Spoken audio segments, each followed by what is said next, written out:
Hello guys welcome back to BN computer. So अहिले मेरो अगाडि देख्न सक्नुहुन्छ यो चाहिँ एचपीको ल्यापटप हो। कोर i5 फर्स्ट जेनेरेसन हो। यसमा चाहिँ तपाईँको 500 जीबीको हार्ड डिस्क छ, यो सिगेटको होइन। तपाईँको 500 जीबीको हार्ड डिस्क छ, पुरानो यो चाहिँ एसडीडी हो होइन, हार्ड डिस्क ड्राइभ हो। यसमा चाहिँ 2 जीबीको चाहिँ ऱ्याम पनि छ अलरेडी चाहिँ होइन।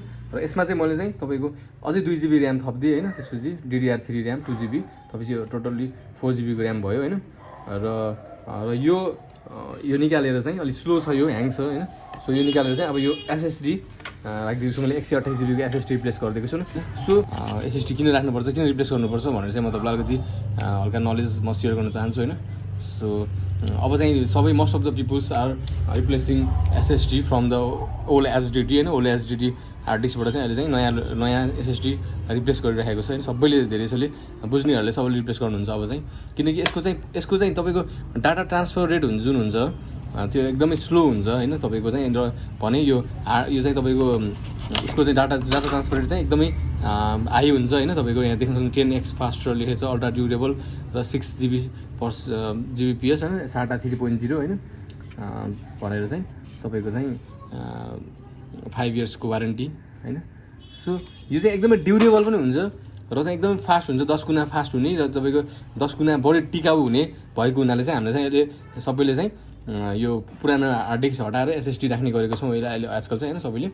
र यो पुरानोमा के हुन्छ भन्दा डिस्क सिस्टम हुन्छ, लाइक तपाईँको चाहिँ CD हुन्छ नि, CD जस्तै। CD चाँडै स्क्रैच हुन्छ, चाँडै बिग्रिने चान्सेस हुन्छ भने तपाईँको पेन ड्राइभ मेमोरी कार्डहरू चाहिँ त्यस्तो चाँडै बिग्रिन्न होइन। त्यस्तै यो पनि तपाईँको चाहिँ यसमा भित्र डिस्क हुँदैन, यहाँभित्र चाहिँ चिप सिस्टम हुन्छ यो सबै होइन। यो तपाईँको चिप्स हुन्छ र यसले गर्दा चाहिँ तपाईँको चाहिँ यो एकदम फास्ट हुन्छ होइन। झट्ट यताउति यो भनेको यसो हल्लिँदा पनि यताउति केही हुँदा पनि बिग्रिन सक्ने चिज हो भने चाहिँ चाँडै बिग्रिन सक्छ यो चाहिँ। डाटा क्रास हुने पोसिबिलिटिज, डाटा करप्ट हुने, फाइल क्रास हुने पोसिबिलिटिज यसमा चाहिँ एकदमै हाई हुन्छ होइन। भने चाहिँ यो SSDमा चाहिँ डाटा क्रास हुने, डाटा ड्यामेज हुने, डाटा फाइल करप्ट हुने चान्सेस चाहिँ एकदमै कम हुन्छ होइन। एकदमै तपाईँको 100वटामा चाहिँ एउटा मात्रै हार्ड डिस्कमा प्रब्लम आउन सक्छ, SSDमा प्रब्लम आउन सक्छ भने चाहिँ यसमा चाहिँ 100वटामा चाहिँ लगभग तपाईँको 15-20वटामा चाहिँ म्याक्सिमम् प्रब्लम आउने गर्छ यस्तो हार्ड डिस्कमा चाहिँ होइन।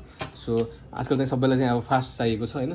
अब तपाईँको चाहे त्यो नेट सर्फिङ गर्न होस् होइन, गुगल क्रोम चलाउन किन नहोस्, त्यो सबैमा चाहिँ फास्ट चाहिन्छ। मेन त खोल्दा र बन्द गर्दा कम्प्युटर चाहिँ एकदम फास्ट हुनुपर्छ होइन। यही SSD तपाईँले चाहिँ तपाईँले चाहिँ हार्ड डिस्क डेस्कटप कम्प्युटरमा पनि यही सेम राख्ने यही नै हो। सानो ल्यापटपकै हार्ड डिस्कको साइजमा आउँछ यो होइन। डेस्कटपमा पनि यही राख्न मिल्छ। डेस्कटप पनि तपाईँको पुरानै डेस्कटप भए पनि SSD राख्ने बित्तिकै तपाईँको पर्फर्मेन्स एकदमै हाई हुन्छ, एकदम फास्ट तपाईँलाई चेन्जेस भएको एकदम फिल हुन्छ होइन। मेन त तपाईँको चाहिँ खोल्ने र बन्द हुने समस्या धेरै हुन्छ, धेरै जस्तो हुन्छ। खोल्दाखेरि कुरेर बस्नुपर्ने त्यस्तो प्रब्लम हुन्छ होइन पुरानो कम्प्युटरहरूमा, पुरानो हार्ड डिस्कहरूमा चाहिँ सर्टेन टाइम पिरियड पछि। तर यसमा चाहिँ अब खोल्ने र बन्द हुने चाहिँ एकदम फास्ट हुन्छ। यसमा चाहिँ तपाईँले कुनै प्रोग्रामहरू होइन लोड गर्दा, तपाईँको विन्डोज अपरेटिङ सिस्टम इन्स्टल गर्दा भयोस् होइन, र तपाईँको कुनै पनि प्रोग्रामहरू चाहिँ इन्स्टल गर्दा अनइन्स्टल गर्दा जे गर्दा पनि तपाईँको चाहिँ एकदमै फास्ट हुन्छ होइन। अनि कुनै पनि प्रोग्रामहरू चाहिँ ओपन गर्दा पनि फास्ट हुन्छ। तर भने तपाईँको पुरानो हार्ड डिस्कमा चाहिँ खोल्दा र बन्द हुँदा पनि तपाईँको एकदमै स्लो हुने भएन भनेर चाहिँ अब यो कुनै भित्र प्रोग्राम चलाउँदा पनि कुरेर बस्नुपर्ने त्यस्तो हुन्छ। यदि स्लो भयो भने तपाईँको चाहिँ 1 मिनटमा हुने काम पनि तपाईँको चाहिँ आधी घन्टा पनि लाग्न सक्छ होइन।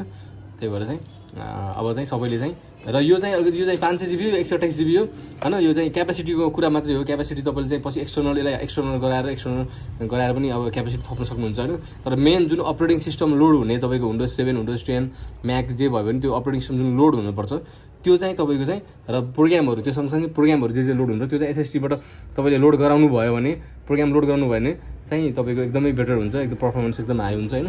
र तपाईँलाई चाहिँ अब कुनै भिडियोहरू स्टोर गरेर राख्नुपर्ने छ, फोटो स्टोर गरेर राख्नुपर्छ, डकुमेन्ट स्टोर गरेर राख्नुपर्ने छ होइन। त्यस्तो लागि चाहिँ त्यस्तो गर्नु छ भने फेरि तपाईँले SSDमा राख्नुहुन्छ भने त्यो चाहिँ तपाईँको वेस्ट अफ मनी हो त्यो चाहिँ होइन।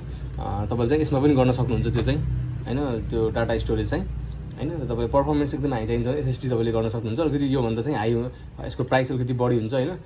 यो जुन यो 500 GB भन्दा पनि 128 GB को अझै महँगो पर्न जान्छ होइन। त्यही पनि तर चाहिँ पर्फर्मेन्स चाहिँ एकदमै हाई हुन्छ। पुरानो पनि यो पुरानो ल्यापटप कम्प्युटर पनि यो राखेपछि तपाईँलाई नयाँ जस्तो फिल हुन्छ होइन। त्यही भएर चाहिँ अब हामी चाहिँ यसमा रिप्लेस गरेर अब म तपाईँलाई चाहिँ यसको चाहिँ विन्डोजमा लोड गरेर नयाँ विन्डोज, यसमा चाहिँ पुरानो विन्डोज 7 छ होइन, यसमा चाहिँ विन्डोज 10 राखेर चाहिँ यो i5 फर्स्ट जेनेरेसनको ल्यापटपमा म तपाईँलाई कस्तो हुन्छ त्यो देखाउँछु होइन.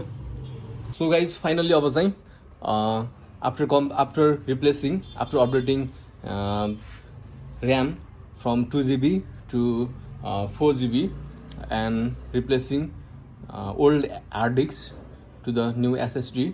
अब चाहिँ यसको पर्फर्मेन्स चाहिँ एकदम राम्रो छ होइन. पहिला अलिक स्लो थियो, ह्याङ हुन्थ्यो होइन. अब चाहिँ एकदमै फास्ट छ होइन. So guys, I hope this is going to be helpful for you, and thanks for watching this video, and see you guys on my next video. Bye bye.